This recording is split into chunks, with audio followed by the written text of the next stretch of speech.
Bismillahirrahmanirrahim. Assalamualaikum warahmatullahi wabarakatuh. Alhamdulillah rabbil alamin. Nama saya Muhammad Hasan. Saya akan menjawab beberapa pertanyaan UAS orientalis daripada eh, pertanyaan yang pertama ya. Jawabannya adalah fase pertama ya daripada orientalis. Perkembangan dalam Indonesia itu misionaris dan anti-Islam ya. Ini dimulai daripada abad ke-20. Nah, ini fase ini dimotori oleh gerakan anti-Islam oleh kelompok Yahudi dan juga Kristen. Ini juga selain itu juga kekalahan daripada bangsa Eropa ataupun Kristen dalam perang salib juga memicu daripada semangat anti-Islam ini. Nah, kemudian fase kedua ya. Fase kedua ini adalah kajian dan juga cacian, yang mana ini terjadi pada abad ke-17 dan juga ke-18. Nah, pada periode ini nih raja-raja itu dan juga ratu-ratu di Eropa itu bersepakat untuk mendukung pengumpulan segala macam informasi tentang ketimuran. Nah, kemudian fase ketiga adalah fase kajian dan kolonialisme.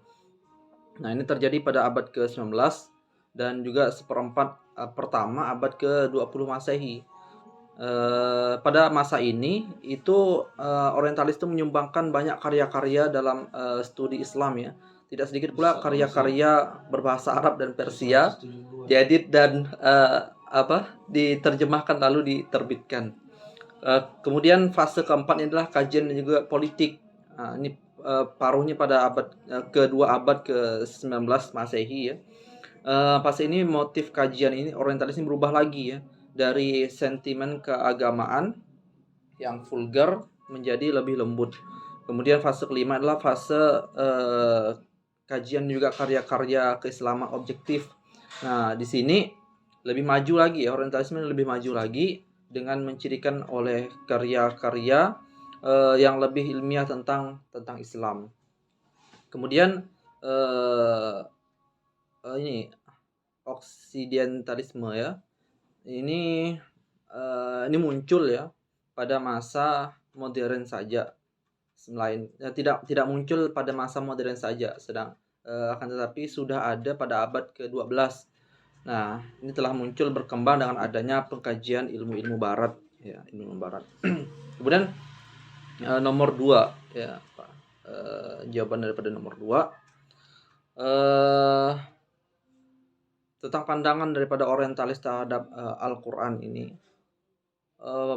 Para musuh Islam itu tidak pernah bosan ya berupaya untuk menjatuhkan daripada keabsahan daripada Al-Qur'an ataupun superioritas daripada Al-Qur'an, baik dari segi kebenaran mutlak maupun menjatuhkan daripada segi sumber asalnya ya. Nah, hal ini daripada musuh-musuh Islam ini ya, permusuhan terhadap Al-Qur'an ini sudah terjadi sejak zaman daripada baginda Rasulullah SAW dahulu ya, kepada kaum musyrikin dan juga para penyembah berhala. Kemudian yang ketiga, nomor 3 ya, jawaban nomor 3, orientalis ini terhadap Islam itu didorong ya oleh motif-motif tertentu yang tentu dengan kepentingan yang penuh dengan kepentingan baratnya. Demikian juga kajian mereka terhadap terhadap sejarah Al-Qur'an, proses kompilasinya, status ontologinya, kandungannya dan metodologinya dipengaruhi oleh pendekatan barat, sekuler dan diwarnai oleh kepercayaan dan juga tradisi agama Kristen dan juga Yahudi. Mereka ingin mempengaruhi terhadap kajian-kajian tersebut ke kajian-kajian mereka gitu. Kajian-kajian kita ke kajian-kajian tentang kajian mereka gitu. Kemudian yang keempat, jawaban nomor 4, orientalis ini menggunakan kitab Bible ini sebagai pedoman ya, dan juga cara pandang mereka ya. Nah, mereka ini mencari-cari kesamaan-kesamaan antara Al-Qur'an dan juga Bible. Beberapa menemukan bukti bahwasanya Al-Qur'an ini kandungannya mirip dengan Bible. Artinya Al-Quran ini telah meminjam daripada isi yang ada di Bible. Nah, ini teori-teori daripada teori pinjaman.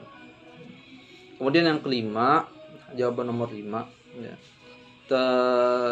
tetap ya berpedoman orientalis ya, tetap berpedoman dan penahankan hal-hal lama yang baik dan menerima atau memakai hal-hal baru yang dianggap lebih baik.